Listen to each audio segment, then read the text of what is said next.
Yes, sir, question observed very interesting. A student was awarded certain marks in examination. However, after revaluation, his marks were reduced by 40% of the marks that were originally awarded to him.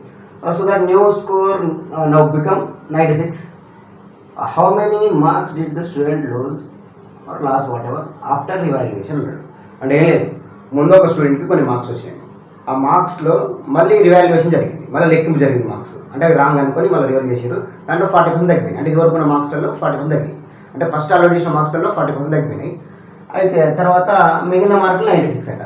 అయితే అతను ఎన్ని marks loss అయినట్టు తగిన 40% ఉందిగా, ఆ marks ఎన్ని అంటున్నాను అనమాట. మళ్ళీ ఎక్స్ప్రెస్ పోతాం, ఇంకా వేరే వేరే స్టోరీ పోతాం. కానీ సింపుల్ వెళ్ళిపోతాం, మేక్ ఇట్ సింపుల్.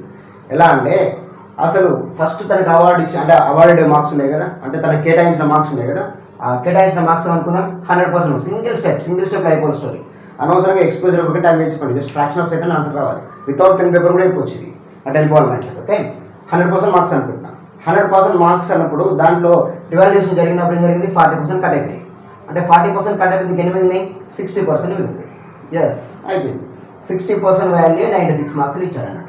60% వాల్యూ 96 అయితే, 60% వాల్యూ 96 అయితే ఆ లాస్ అయిన 40% ఉంది కదా, ఆ వాల్యూ ఎంత అంటే single step answer. Make it simple.